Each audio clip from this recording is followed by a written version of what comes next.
여러분 제가 좀 퀴즈 하나 내겠습니다. 그 스무고개 아시죠? 스무고개.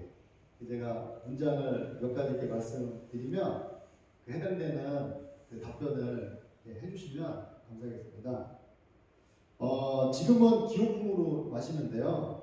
처음에는 이제 온갖 병을 치유하는 만병 통치약으로 이렇게 알려졌던 그런 음료입니다. 모르시겠죠? 콜라입니다. 콜라 아닙니다. 자, 그러면 다음 이제 또 힌트로 넘어가겠습니다. 이슬람에서 들어온 음료입니다. 지금은 대중적으로 뭐 종교에 상관없이 지역에 상관없이 뭐 전 세계 사람들이 마시고 있지만 처음에는 이슬람에서부터 들어온 음료입니다. 3, 2, 1. 다음 힌트로 넘어가겠습니다. 우리나라에 들어온 역사는 1896년 아반파천 때 러시아 군사로부터 이 나무의 열매를 들어오면서 붙어있습니다. 커피입니다. 딩동댕. 맞습니다. 네. 저는 이 4개, 5개까지 지금 준비했는데 3번 만에 맞추셨습니다. 대단하십니다. 자, 그러면 저 4가지 힌트 하나만 더 드려볼까요? 이제 이 커피를 이제 우유에 이렇게 첨가를 하면 커피는 색이 검은색이지 않습니까? 우유는 이제 흰색이잖아요. 섞으면 이제 어떤 색으로 변하죠? 우유하고 커피하고 섞으면? 요즘 이렇게 단풍이 지금 막 이렇게 단풍 색깔이 이런 갈색처럼 이렇게 변하게 되는데 사실 그 이제 프란체스코 17세기에 프란체스코 수도에 그 수도사들이 그 입었던 그 색과 비슷한 색이었다고 합니다. 그래서 그 수도사들 그 지역이 카푸친이라는 지역이었는데 카푸치노 여러분 아시죠? 카푸치노. 카푸치노의 이름이 카푸친 수도사의 옷 색깔과 비슷하다 그래가지고 우유와 커피를 섞은 게 카푸치노가 되었다는 그런 또 전설이 있다고 합니다. 그래서 이 커피가 여러분 이 이슬람 이 수피 교도들이 어떻게 그러니까 커피를 마시게 됐냐면 이 사람들이 밤새 이제 기도하고 수도를 해야 되는데 커피를 마시면 막 힘이 나고 잠을 안 들게 되고 그렇게 해서 처음에 잠들지 않게 하는 약으로 그런 기호품이 아니라 약으로 처음에 먹어서 이제 이슬람에서 전례가 되었다고 합니다. 그래서 지금은 유럽 전역으로 이제 그 커피가 퍼지게 됐는데 이게 이슬람의 음료다 보니까 사람들의 인식이 악마의 음료다. 그 당시에 십자군 전쟁만 나가고 이러잖아요. 그러니까 이거는 이교도의 음료다, 악마의 음료다 라고 하는 인식이 많았습니다. 그래서 그 로마 사제들이 교황청에다가 건의를 한 겁니다. 이 악마의 음료를 먹지 말게 해달라고 포교를 좀 내려달라고. 그래서 교황이 한번 가져와봐라 내가 맛이나 한번 봐보겠다 딱 마셨는데 너무 맛있는 거예요. 그래서 교황이 어떻게 얘기했냐면 성부와 성자의 성령의 이름으로 커피에 세례를 베풀어가지고 모든 사람이 이걸 마시게 해서 이 종교 상관없이 커피를 마시게 해서 이런 커피가 현재는 지금 커피숍이 여러분 교회 1층 카페에 보면 커피숍이 또 많이 있지 않습니까? 그래서 불과 500년 전까지만 해도 상상도 할 수 없었던 일입니다. 그래서 우리가 요한복음 1장 3절에 보니까 만물이 그로 말미암아 지은 바 되었으니 지은 것이 하나도 그가 없이는 된 것이 없느니라. 아멘. 그래서 커피를 우리가 마태복음 28장 19절 20절에 보니까 너희는 모든 민족을 제자로 삼아 아버지 아들과 성령의 이름으로 세례를 베푸고 내가 가르친 것을 분부하고 가르친 것을 지키게 하라 이런 말씀이 있지 않습니까? 그래서 모든 민족이 그런 나라와 민족뿐만이 아니라 이런 커피가 될 수 있고 요즘에 인터넷 선교, 미디어 선교란 말도 많이 이제 통이 되지 않습니까? 비즈니스 선교, 문화 선교, 문화 예술 선교 이런 것들이 다 민족에 해당된다는 것입니다. 모든 민족을 제자로 삼아서 우리가 선교를 하는 것처럼 또 창세기 1장 28절에 보니까 문화 명령이라고 하는 하나님이 그들에게 복을 주시면 그들에게 이르시되 생육하고 번성하고 땅에 충만하라 모든 것을 다스려라 라는 이제 말씀이 있는데 하나님께서 우리에게 주신 것은 우리가 누리고 하나님의 영광을 위해서 하나님의 나라를 위해서 우리가 활용하고 전도와 선교의 도구로서 활용한다면 커피처럼 이슬람의 음료였던 커피가 지금은 교회 카페에서 정말 그 선교의 목적으로 사용하는 것처럼 죄송합니다. 네. 선교와 도구로 사용되는 것처럼 그런 반전이 있게 될 줄 믿습니다. 아멘. 마찬가지로 지금 우리가 스마트폰을 모든 초등학생도 지금 사용하게 됐는데 지금 코로나 때문에 비대면 수업으로 많이 바뀌면서 그전에는 전화만 되는 이제 아이의 그런 뭐 안전을 위해서라도 전화만 되는 휴대폰을 부모님께 사주셨는데 이제는 비대면 수업이 진행되면서 스마트폰으로 수업을 들어야 될 상황이 된 겁니다. 어쩔 수 없이 스마트폰과 태블릿 PC를 사줘야 되는 상황이 된 겁니다. 그때 아이가 뭐 게임만 하고 그 스마트폰을 가지고 게임을 하고 무슨 그 음란 사이트에 들어가서 그렇게 될 염려가 있음에도 불구하고 그렇게 하면서 부모님의 마음이 편치 않으실 거예요.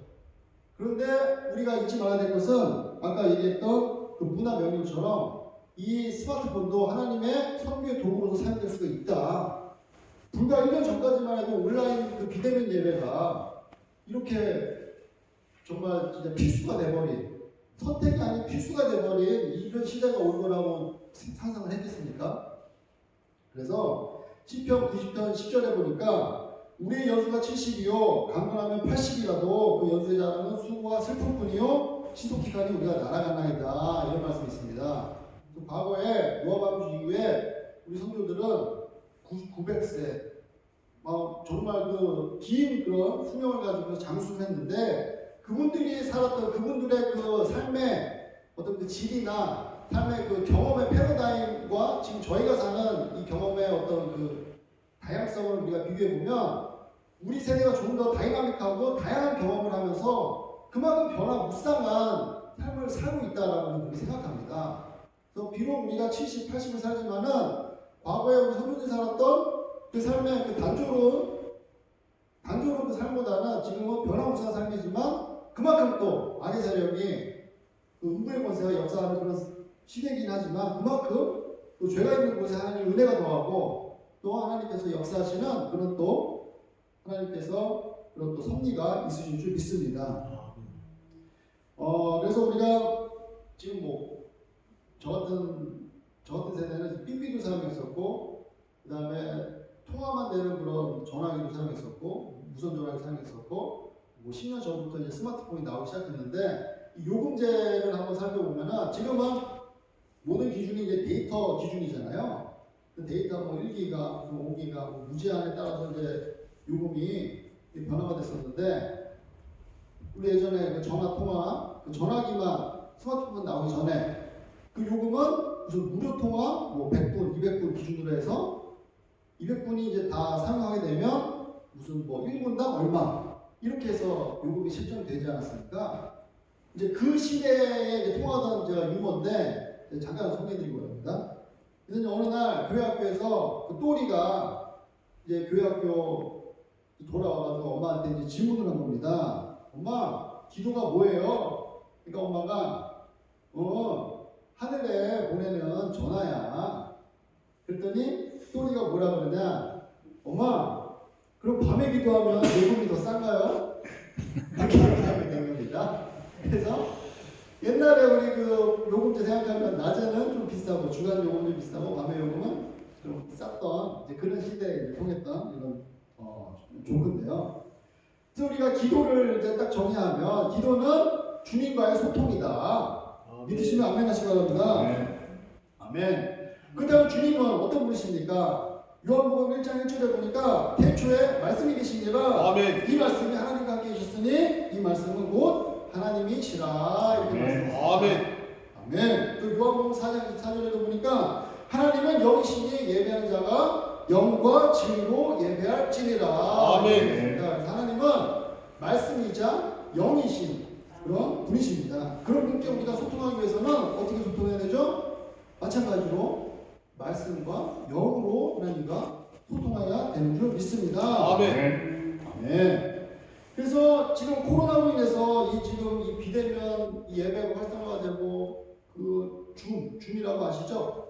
동시에 이제 회의 얼굴이 이제 막 이렇게 있어가지고 동시에 이제 예배도 드리고 뭐 회의도 하고 이런 시대가 됐는데 이런 시대에 우리가 정작 놓치지 말아야 될 진리는 그럼에도 불구하고 하나님은 영이시기 때문에 그 가운데서도 하나님을 간절히 찾는 자에게 하나님의 눈은 온 땅을 두루 감찰하사 간절히 찾는 자에게 능력과 은혜를 베풀어 주신다. 아멘. 아멘. 그 진리의 말씀을 붙잡고서 우리가 비대면 예배도 드려야 되는 줄 믿습니다. 아멘. 아멘. 그렇다면 기도하는 목적은 무엇입니까? 우리가 기도 응답 이런 말씀 많이 하는데 기도 응답 전에 기도 응답은 좀 이렇게 우선순위로 치면 좀 약간 뒤에 있어야 될 그런 개념이라고 생각합니다. 첫 번째는 기도 상달이 돼야 된다. 아멘. 하나님께 기도 상달이 된 다음에 응답을 받는 게 두 번째 우선순위다라고 하는 그런 말씀을 드리고 싶은 겁니다. 그래서 오늘 본문 말씀에는 기도 응답을 받으려고 간절히 기도하기보다는 하나님의 나라와 의를 먼저 구하라는 말씀을 아멘. 하시는 겁니다. 그래서 우리의 요구 조건을 먼저 구하는 것으로 기도를 시작하면 오산이다. 마태복음 6장 33절에 너희는 먼저 그의 나라와 그의 의를 구하라. 그리하면 이 모든 것을 너에게 더하시리라. 아멘. 이런 말씀이 있습니다. 아멘. 제가 저는 일반 대학을 나왔습니다. 일반 대학을 나와서 회사 생활을 좀 하다가 부르심 받고 군포에 있는 한 세대 신학대학으로 진학하게 됐는데요. 이곳에서 만난 제가 존경하는 성교학 교수님께서도 이제 나중에 이제 수봉초로 옮기시긴 하셨지만 기아성 옮기시긴 하셨지만 처음에 예성에서 이제 신학을 공부하시고 또 제가 그 이후에 목회 상담학을 공부하면서도 제가 존경하는 그 교수님께서도 지금 이제 적을 또 성결대 좀 계시고 그런 분이 계십니다. 그래서 저도 어떻게 보면 이제 그 사중복음 미국에서 공부하면서도 그 나사렛 제가 공부하는 그 지역에 나사렛 본부가 있던 나사렛 신학 본부도 있고 분당 본부가 있던 그런 지역에서 공부했었고 성교교가 좀 친근하고 또 웨슬리안 복음을 저도 이렇게 100% 찬성하고 있고 그런 입장이라서 이런 이제 귀한 자리에 불러주시면 감사하게 생각하고 있습니다.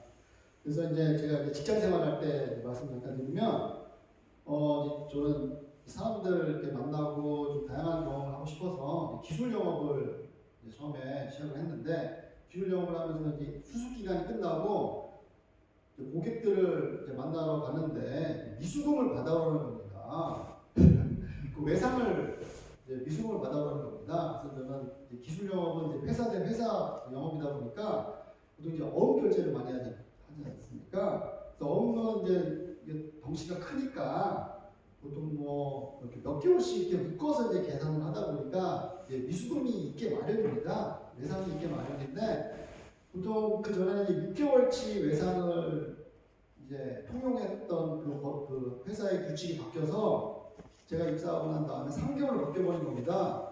그 말은 3개월치 외상을 즉시 이달 안에 받아내야 하는 그런 이제 임무가 저한테 떨어진 겁니다. 그래서 제가 근무하기 그 직전 그 직원이 물건을 팔고 미수금을 이제 남겨놨던 거를 이제 제가 한 번도 만나지 못한 사장님을 찾아가가지고 이제 받아내야 하는 그런 상황인데 저희 팀장님은 너무 쪼시는 거예요. 저를 받아내라고. 그래서 저도 이제 처음에 전화를 받던 사장님 이제 저도 이제 그런 영향을 받았으니까 저도 이렇게 막 쪼는 그런 태도가 됐던 것 같아요. 사장님 언제 몇 시에 제가 찾아뵙겠습니다. 그때 한번 만나서 좀 얘기를 좀 나누시면 어떨까요? 이렇게 약속을 정하고 그 약속 장소에 그 약속 시간에 갔는데 사장님이 안 계신 겁니다. 그래서 이거 완전 뒤통수한테 딱 얻어가지고 딱 기분이 들고 어떤 그런 배신감, 막 실망감이 막 느껴지면서 이제 헛걸음을 하고 나오면서 드는 이제 생각이 지혜가 태도를 바꿔야겠다 이렇게 생각을 바꿔야 되고 그다음부터는 미리 연락을 안 드리고 불쑥 찾아갔습니다. 불쑥 찾아가니까 사장님이 이제 적잖게 이제 놀라시는 겁니다. 또 약간 이제 미안한 마음이 있으셨나 봐요.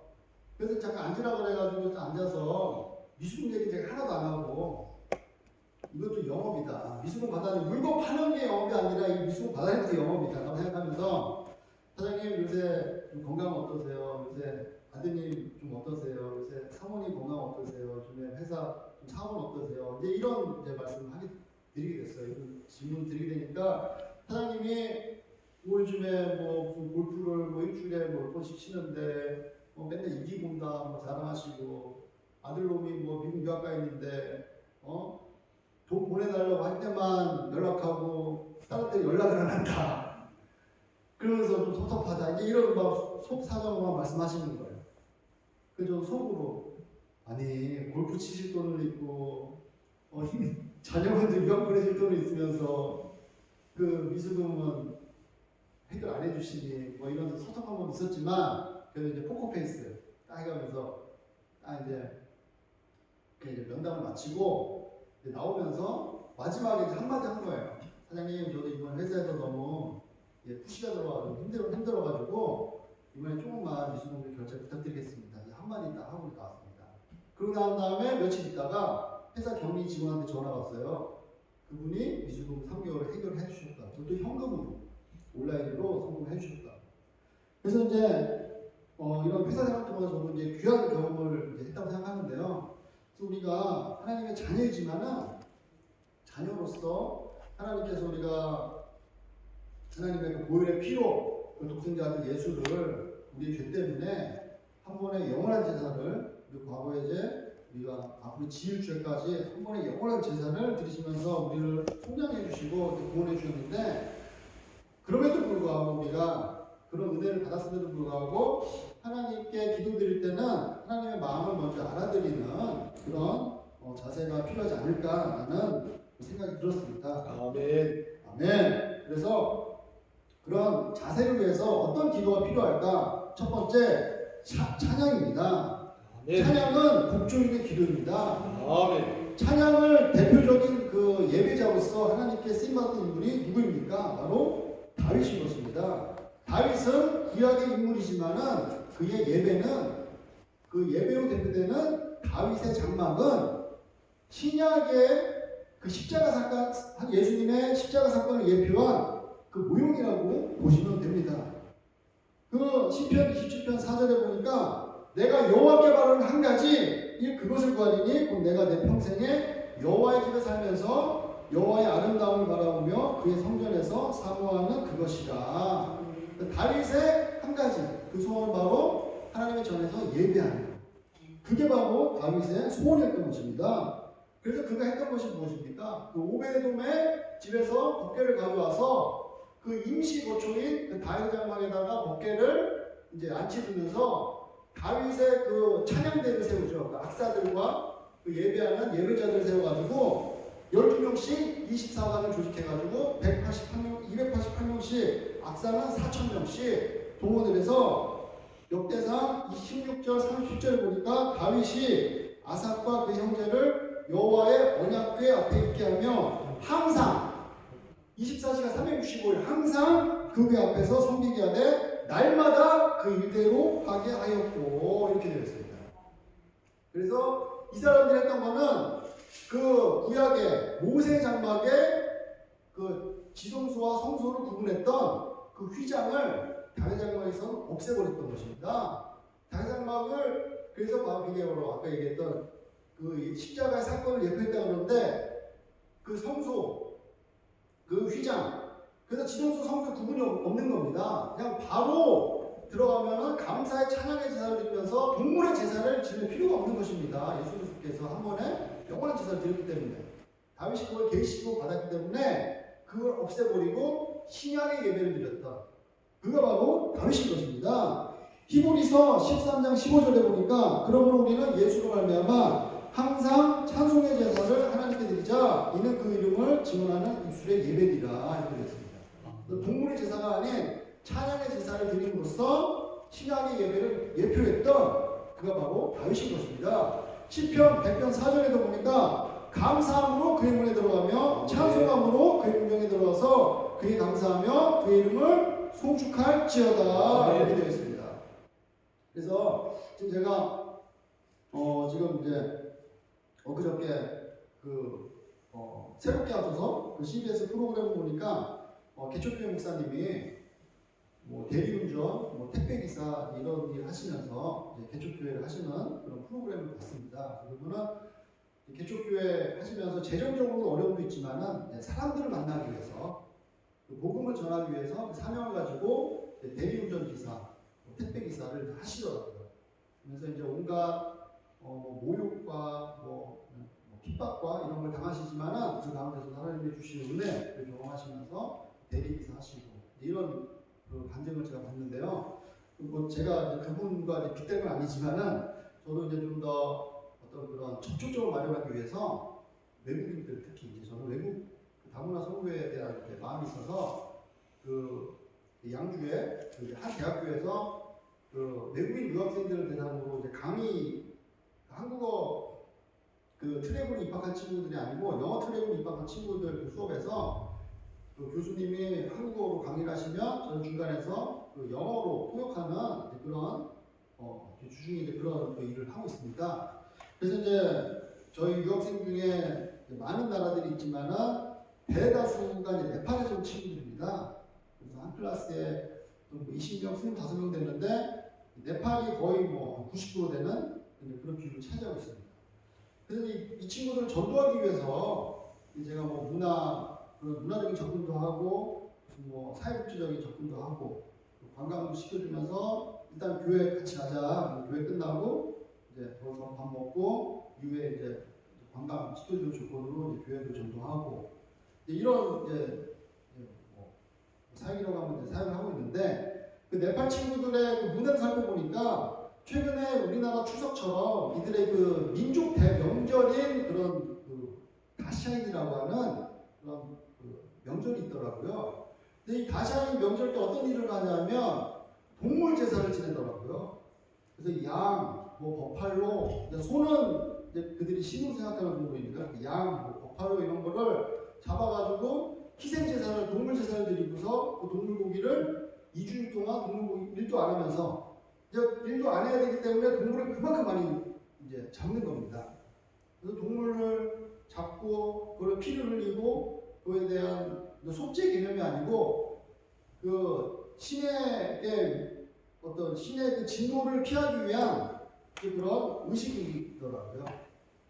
우리는 이제 그 죄의 어떤 속량, 유월절 어린 양 이런 개념인데 그 친구들은 신의 그 진노로부터 어떤 그 신을 위로한다. 그러니까 신에게 어떤 위로하는 그런 개념으로 죄의 속량 그런 개념은 아니고 그러면서 동물을 잡고 그 동물을 이제 2주 동안 먹으면서 자기네들끼리 연장자가 연하 사람들한테 축복을 해주고 근데 그 축복이 이제 기복신앙 이제 잘 먹고 잘 살고 돈 많이 벌고 이제 이런 자기네들의 어떤 그런 문화적인 종교 힌두교가 이제 가미된 그런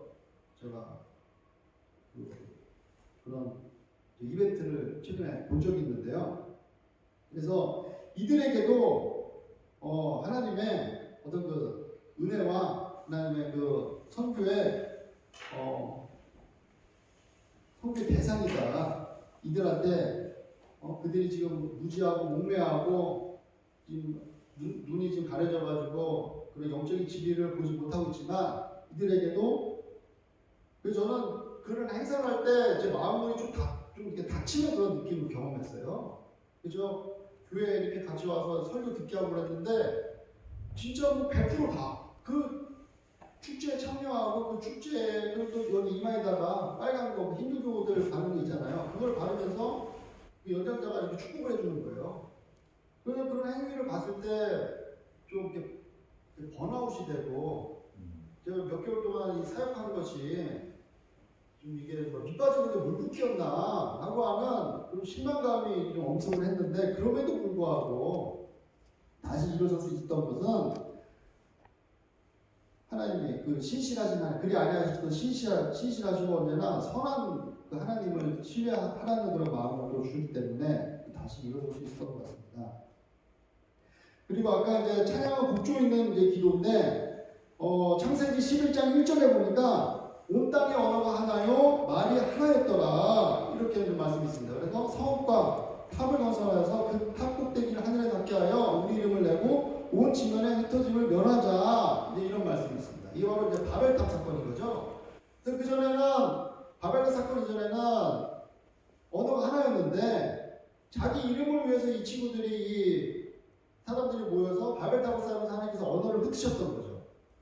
그래서 저는 여기서 이제 힌트를 얻어가지고 이 다문화 선교할 때 하나님께서 어떤 마음을 주셨냐면 각 나라의 언어로 하나님 한 분 하나님, 유일신 한 분 하나님을 찬양하라는 그런 마음을 주셨습니다. 그렇게 해서 제가 미국에서 공부하면서 그 미국 침례교회에서 이제 좀 찬양 사역을 했는데 하나님께서 어느 날 그런 마음을 주는 거예요. 제가 스페인어를 잘 못하는데 그 CCM 노래 중에 스페인어를 제가 암기를 해가지고 영어와 스페인어 두 개를 암기를 해서 그 특수 시간 때 제가 특송을 한번 드리겠다라는 마음을 주셨어요. 미국 친구랑 둘이서 듀엣으로 한번 해보자라고 해서 건의를 드렸는데 그 맡으신 그 장로님께서 그러면 내가 각 나라 친구들 더 붙여줄게. 우리 이거 찬양 집회, 전도 집회를 한번 해보자. 이런 제안을 하시더라고요. 그래서 결론은 이게 지금 팔이 더 커져가지고 영어, 스페인어, 중국어, 베트남어, 한국어 이 6개 언어로 예배드리는 전도 집회를 열게 된 겁니다. 그래서 각 나라 연주자들, 싱어들을 다 모아주셨어요. 그런데 저희가 기도하고 연습할 시간이 별로 없었습니다. 그럼에도 불구하고 정말 은혜롭게 그 전도 집회를 잘 마감할 수 있었던 그 비결은 뭐냐면 제가 하나님께 제가 디렉터고 원래는 장로님이 디렉터인데 저한테 그냥 떠넘겨 버리셨어요. 저 그냥 하라고. 그래서 그 백인교회에서 아시아 소수민족이 찬양 디렉터로 섬기면서 얼마나 제가 부담감이 있었겠습니까? 하나님한테 말씀을 주십시오. 하나님, 제가 이 전도 집회를 감당하기 위해서 말씀을 주셔야 되는데 하나님 말씀을 붙들고 하나님 말씀을 주십시오 했을 때 이 창세기 11장 말씀을 저한테 마음에 감동을 주셨어요. 그래서 각 나라 민족이 흩어진 이유가 자기들의 이름을 위해서 흩어졌는데 우리는 한 분 하나님을 높이기 위해서 모였다라고 하는 이 말씀을 붙잡아 나왔을 때 정말 은혜 가운데 그 전도 집회를 마치는 하나님께서 은혜를 주셨습니다. 자, 그 다음에 이제 우리 하나님의 나라를 위해서 첫 번째 기도를 드려야 된다고 했는데 두 번째는 바로 어떤 기도냐? 첫 번째는 찬양 기도. 그죠? 곡조 있는 그 기도인 찬양을 드려야 된다. 두 번째는 회개 기도를 해야 된다. 아멘. 아멘. 마태복음 4장 11절에 회개하라 천국이 가까이 왔느니라. 아멘. 이 말씀은 간절히 기도하면 응답받는 게 아니라는 것입니다. 이 순서가 있는 것입니다. 천국이 오기 전에 회개가 먼저 선행돼야지 아멘. 천국이 오다는 말씀인 것입니다. 아멘. 그래서 우리의 불순종과 불신앙의 죄악을 회개하여 하나님과 멀어졌던 그 관계를 다시 회복해야 되는 줄 믿습니다. 아멘. 시편 51편 17절에는 하나님께서 구하시는 제사는 상한 심령이라 하나님이여 상하고 통하는 마음을 주께서 멸시하지 아니하시리라 이렇게 되어 있습니다. 그래서 하나님께서 우리에게 또 회개할 수 있는 회개가 은혜인 줄 믿습니다. 아멘. 회개하고 주님과의 관계를 회복하고 우리 죄에 대한 그 상한 마음과 통한 마음을 갖고서 하나님 앞에 나오면 하나님께서는 언제든지 기쁘게 받아주시는 줄 믿습니다. 아멘. 요한일서 1장 9절에도 보니까 만일 우리가 우리 죄를 자백하면 그런 미쁘시고 이루어사 우리 죄를 사하시며 우리를 모든 불의에서 깨끗하게 하실 것이요. 아멘. 라는 그 말씀이 있는 것입니다. 자, 이제 세 번째입니다. 첫 번째 찬양 기도, 두 번째 회의 기도, 세 번째는 이제 기도 이후에 우리가 또 어떤 또 행동을 해야 되냐? 바로 선교인 것입니다. 마태복음 28장 19절 20절 예수님의 유혹과 같은 그런 말씀이시죠. 십자가 달려 돌아가시고 3일 만에 부활하시고 제자들과 40일 동안 같이 계시고 승천하시면서 마지막 대위임령을 해주시는 것입니다.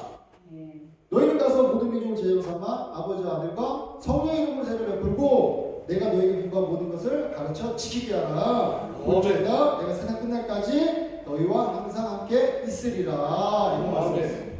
마가복음 11장 15절에는 또 이르시되 너희는 온천에 다니며 만민에게 복음을 전파하라. 이런 말씀이 있습니다. 근데 지금 우리 코로나 시대에 선교사님들이 오히려 선교지로 적고지 들어오는 상황이 있습니다. 그렇다면 우리가 이 대위임령, 이 선교의 명령을 어떻게 감당해야 될까요? 그래서 바로 국내에 거주하고 있는, 국내에 지금 살고 있는 200만 명의 바로 이 다문화, 이 외국인인 것입니다.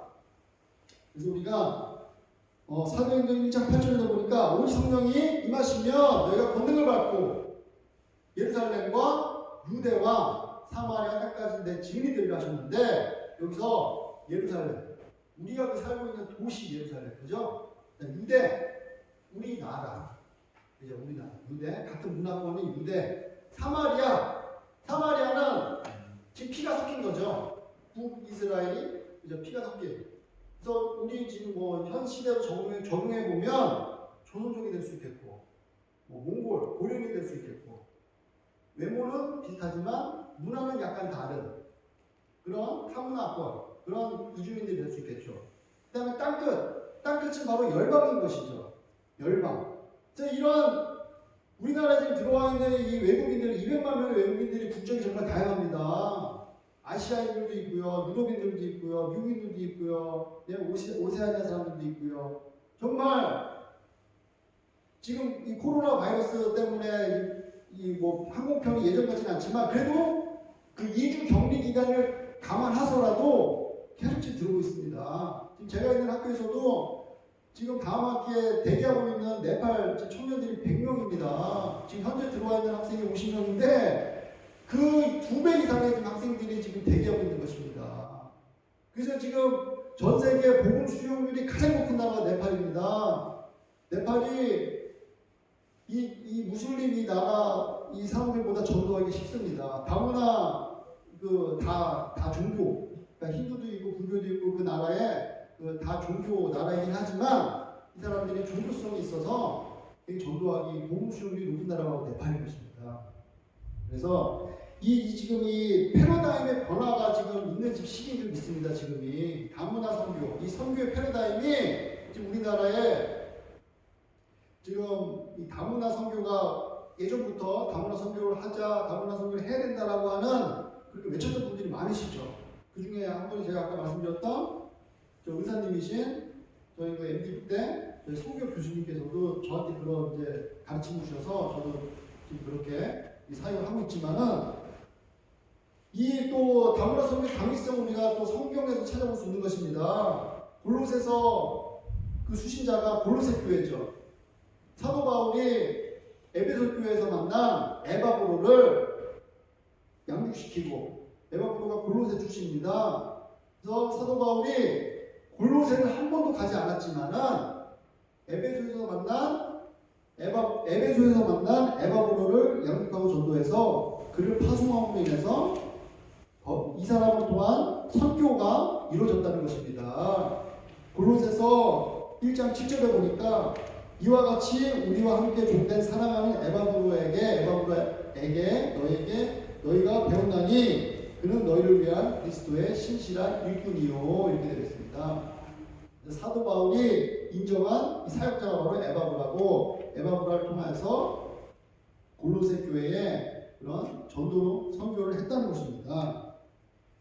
그래서 우리가 이 다문화 선교를 하기 위해서 또 어떤 그런 팁을 드리고 원하는데 하나님의 나라를 위해서 이런 사회복지 차원의 이 퍼주는 사역, 아까 말씀드린 밑빠진 독에 물 붓게 될 수 있지만 그거를 심는 과정을 생각하고 해야 된다라고 하는 그런 마음을 주셨습니다. 갈라디아서 6장 8절에 보니까 자기의 육체를 위하여 심는 자는 육체로부터 썩어질 것을 거두고 성령을 위하여 심는 자는 성령으로부터 영생을 거두리라 이런 말씀입니다. 아멘. 히브리서 13장에도 보니까 손님 대접하기를 잊지 말라. 부지 중에 천사를 대접한 사람도 있느니라. 너희도 함께 같이 자를 생각하고 육체를 가졌은즉 고통받는 자를 생각하라 이런 말씀이 있습니다.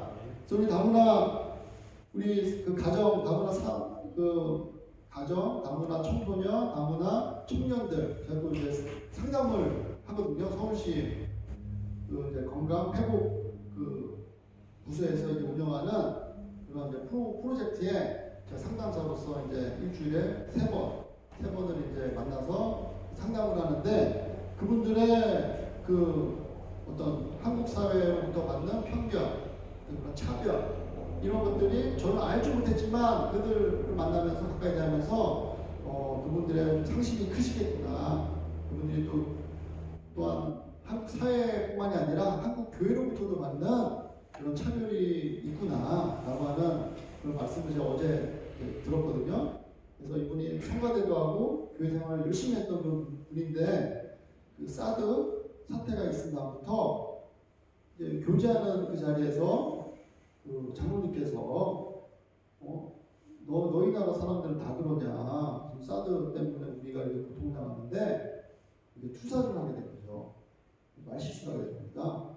이분은 자기는 이제 한국 남편하고 결혼을 해서 기화를 하고 법적으로 한국 시민이고 그런데 중국 사람은 다 그러냐? 그런 말을 듣고 상처를 받게 돼서 교회를 떠나게 되고 아직까지도 신앙생활을 이제 못하고 있는 그런 분을 제가 어제 만났거든요. 그래서 참 한국 사회뿐만이 아니라 그 한국 교회의 다문화 선교에 대한 좀 패러다임의 변화가 있어야 되겠구나라고 하는 그런 마음을 느꼈습니다. 자, 그래서 마태복음 5장 16절에 보니까 이같이 너희 빛이 사람 앞에 비치게 하여 그들로 너희 착한 행실을 보고 하늘에 계신 너희 아버지께 영광을 돌리게 하라 이렇게 되어 있습니다. 그래서 우리가 행함 있는 믿음, 야고보서의 행함 있는 믿음, 착한 행실로 인해서 그들에게 복음을 전할 수 있는 사회생활하면서 우리가 그들에게 설교할 수 있고 그런 기회가 많지 않잖아요. 그죠? 그러니까 착한 행실을 통해서 그들에게 복음을 전해서 저분이 크리스찬이었구나. 나중에 착한 행실을 통해서 그분이 감동을 받게 되면 그때 이제 말씀을 드리면 되죠. 저는 크리스찬입니다. 저는 예수 그리스도의 그 사랑과 은혜를 빚져서 사람을 시청하기 원합니다. 이렇게 한마디했을 때 그분이 어떻게 좀 더 효과적인 그런 전도의 대상이 되지 않을까 그런 생각하게 됩니다. 자, 그 다음에 이 다문화 선교를 하기 위해서 이 문화를 살펴보기 원합니다. 이 문화, 아까 제가 네팔 이 청년들이 머리에다가 그 빨간 반점을 딱 찍고서 그 고기를 먹으면서 그런 것도 다 문화죠. 이 문화. 그래서 이 문화는 뭐 셔우드 링에펠터라는 뭐 이런 사람이 얘기를 했는데 사람들의 생활 방식의 재반 특징들을 종합해서 일컫는 용어다. 우리가 뭐 흔히 뭐 문화예술 뭐 이렇게 얘기하는데 그런 예술적인 문화가 아니라 그보다 좀 더 광범위한 그런 개념인 거죠. 문화.